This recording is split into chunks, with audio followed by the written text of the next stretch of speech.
Միասնության թևեր կուսակցություն ներկայացին խնդրում եմ մոտենալ խոսափողին եւ հանդես գալ բացատրություններ տալ։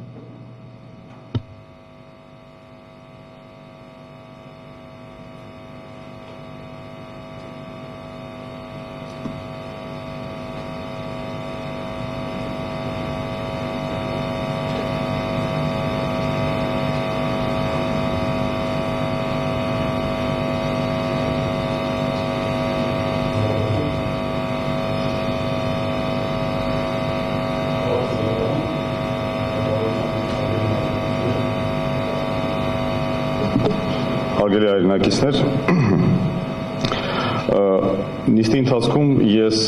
մի փոքր անդրադարձ կատարեցի եւ փորձեցի ներկայացնել, որ մենք ընթացակարգային փոքրիկ հարց ունենք, սակայն դատարանը թողեց այդ հարցը, որպեսզի ներկայացնենք մեր բացատրությունների հետ։ Միաժամանակ ես մի փոքր ուզում եմ անդրադառնալ այն գործընթացին, որը մենք կատարել ենք, այն միջնորդությանը, որ մենք բերել ենք եւ որը չի քննարկվել։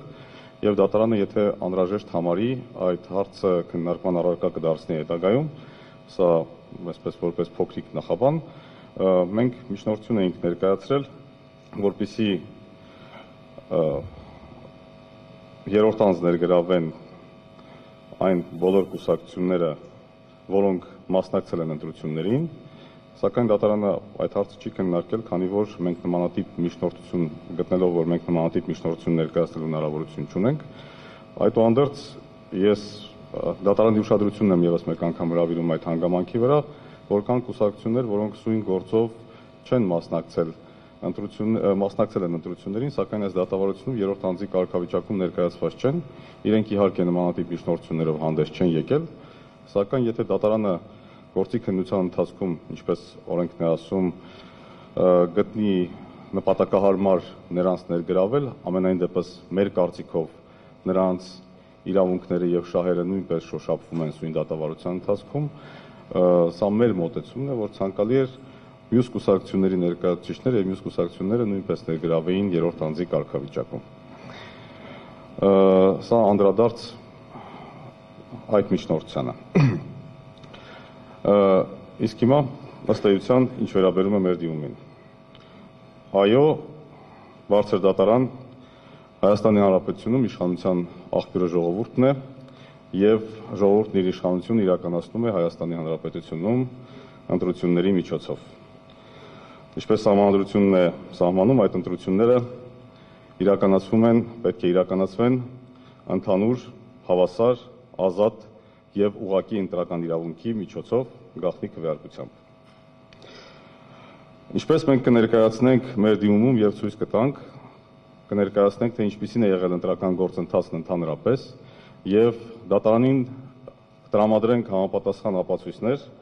այն մասին, որ այս ընտրությունները չեն եղել այս սկզբունքների պահպանմամբ եւ մեր կարծիքով խախտվել են այս սկզբունքները եւ ընտրությունների արդյունքները պետք է անվավեր ճանաչվեն։ Հիմա մեր կարծիքով եւ ընդհանրապես ընտրական գործընթացն ընդգրկում է ոչ միայն քվեարկության օրը եւ քվեարկության պահը եւ այս դատարանի խնդիրը չպետք է լինի եւ չի էլ պարզապես արձանագրություններում արձանագրված թվերի հաշվարկը։ Դատարանը մեր կարծիքով պետք է գնահատի ողջ գործընթացը, այդ գործընթացում բոլոր դրսևորումները գործընթացի ընթացքում եւ եզրակացություններ կատարի, եզրակացությունների գա բոլոր ուժերի, ինչպես նաեւ կենտրոնական ընտրական հանձնաժողովի կողմից դրսևորած այդ հարցերի վերաբերյալ իրականացված արձագանքի հետ կապված։ Ուստի դատարանի արժեվ բարձրացված հարցը ոչ թե որևէ քաղաքական ուժի որոշակի թվով ձայներ ստանալու հարցն է, կամ այն հարցը արդյոք ընտրություններում ձևավորված քաղաքական հարաբերակցությունը համապատասխանում է ընդհանրապես հանրային տրամադրություններին, այլ այն հարցն է, թե արդյոք դատարանի առջև, այլ այն հարցն է, թե արդյոք ձևավորված իշխանությունը ստացել է սահմանադրական լեգիտիմություն, որն անհրաժեշտ է Հայաստանի Հանրապետության անունից հետագա տարիներին ժողովրդի կողմից պատվիրակած իշխանությունն իրականացնելու համար։ Եվ այս տրամաբանության շրջանակներում մեր կողմից բարձրացվելու է այն հարցը, արդյոք Հայաստանի Հանրապետության քաղաքացիները հնարավորություն են ունեցել իրենց քաղաքական կամքը ձևավորել եւ արտահայտել այդ կամքը ազատ, առանց անօրինական ազդեցության, առանց վարչական ճնշման, առանց վախի, առանց անհավասար մրցակցության, որը դրսևորվել է ընտրությունների ողջ գործընթացում։ Եթե այս հարցերի պատասխանը բացասական է, ապա ընտրությունների արդյունքները պետք է անվավեր համարվեն եւ ժողովրդավարության իմիտացիա չստեղծվի։ Բարձր դատարան, մենք միևնույն ժամանակ անդրադառնալու ենք այն հարցին, արդյոք Կենտրոնական ընտրական հանձնաժողովը օժտված է եղել բավարար կարողություններով, որպեսզի կարողանա վերահսկել ընտրությունների ողջ գործընթացը։ Մեր խորին համոզմամբ Կենտրոնական ընտրական հանձնաժողովի կարողությունները չեմ կարող ասել դիտավորյալ, թե անփութության արդյունքում բավարար չեն եղել ընտրությունների գործընթացը վերահսկելու համար, որի արդյունքում գործող իշխանությունը ստացել է առավելություն եւ իմանալով այդ բացերը կարողացել է օգտագործել դրանք իր օգտին, ի շահ իրեն եւ արձանագրել այնպիսի արդյունքներ, որոնք ներկայումս արձանագրված են։ Կցանկանայի մի քանի բառով այս համատեքստում անդրադառնալ այն process-ին, որը տեղի է ունեցել Կենտրոնական ընտրական հանձնաժողովում հունիսի 14-ին եւ որի հետ կապված Միասնության թվեր կուսակցությունը վարչական դատարան ներկայացրել է բողոք, որը վարչական դատարանի կողմից քննության չի ընդունվել, սակայն վերաքննիչ վարչական դատարանը, ինչպես արդեն ձեզ տեղեկացրեցինք, ընդունել է մեր բողոքը քննության։ Կենտրոնական ընտրական հանձնաժողովում այդ օրը հաստատվեց նիստը սկսվեց օրակարգի հաստատմամբ, օրակարգը հաստատվեց մեկ հարցով եւ այդ հարցներ ընտրությունների արդյունքների ամփոփումը։ Ընտրությունների արդյունքները պետք է ամփոփվեին 95 հոդվածի առաջին մասի որևէ որոշման կայացմամբ եւ առաջին հարցի շրջանակներում այդ որոշումներից որևէ մեկը չկայացվեց։ Սակայն երկրորդ հարցով, որին մենք չենք մասնակցել արդեն, կայացվեց մեկ այլ որոշում, որը հենց համապատասխանում էր 95-րդ հոդվածին։ Դա հենց այն որոշումն է, որը այս պահին քննվում է Սահմանադրական դատարանում, դա 259A որոշումն է։ Ուզում եմ նկատել, որ մեր կողմից այս հարցի բողոքարկումը ինքնանպատակ չէ եւ ձևական չէ։ Եվ դա պայմանավորված է այն հանգամանքով, որ 258A որոշումը, որը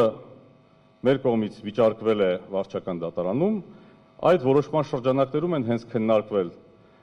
մեր կողմից ներկայացված դիմումները եւ այդ որոշման շրջանակներում է իրականացվել ընտրությունների ընդհանրապես ողջ արդյունքների ամփոփումը։ 259A որոշումը, որը այս դատավարության առարկան է, իրենից ներկայացնում է ավելի տեխնիկական որոշում եւ ամբողջապես հիմնվում է նախորդ որոշման վրա։ Զուտ ընթացակարգային առումով մեր կարծիքով առանց օրակարգի հաստատման եւ առանց երկու հարցեր ունենալու նմանատիպ որոշում չէր կարող կայացվել, չէր կարող առանց հաստատված օրակարգի եւ առանց օրակարգի շրջանակներում նմանատիպ հարց ունենալու կայացվեր համապատասխան որոշումը։ Բարձր դատարան, ես ցանկանում եմ դատարանի ուշադրություն հրավիրել այն հանգամանքին, որ եւ ամփոփել իմ խոսքը, իհարկե գործընկերս կշարունակի, գործընկերս կներկայացնի մանրամասներ ստորև ներկայացվող իմ կողմից հարցերի վերաբերյալ եւ կներկայացնի այն ապացույցները, որոնք մեր կողմից հավաքագրվել են, ինչպես նաեւ այն հիմնավորումները, որոնք մեզ մոտ առկա են։ Սակայն մինչ այդ ուզում եմ ասել բարձր դատարան, որ մեր կարծիքով սույն ընտրություններն անցել են վարչական ռեսուրսների համակարգային կիրառման արդյունքում, պետական ռեսուրսների եւ քաղաքական ռեսուրսի մեկտեղման արդյունքում, առանց դրանց տարանջատման, այսինքն պետական ռեսուրսն ամբողջությամբ օգտագործվել է քաղաքական ուժի, ի նպաստ քաղաքական ուժի քարոզարշավի, ընտրողների ազատ կամահայտնության էական ապօրինի ազդեցության կամ հայտնության վրա էական ապօրինի ազդեցության պայմաններում, վախի եւ ճնշման մթնոլորտի առկայության պայմաններում, որպիսի հանգամանքները նույնպես մենք ցույց կտանք մեր դիմումի հետագա բացատրությունների ներկայացման ընթացքում, ընտրական գործընթացի նկատմամբ հանրային վստահության լրջագույն խաթարման պայմաններում եւ ինչպես արդեն նշեցի, կենտրոնական ընտրական հանձնաժողովի կողմից այդ հանգամանքների անտեսմամբ։ Այսպիսի պայմաններում մեր կարծիքով այս որոշման, այն որոշումը, որը քննարկվում է, այդ որոշման ելքը եւ այս հանգամանքների հաստատման պայմաններում եւ դրանց համակարգային բնույթի պայմաններում որոշման ելքը կանխորոշված է։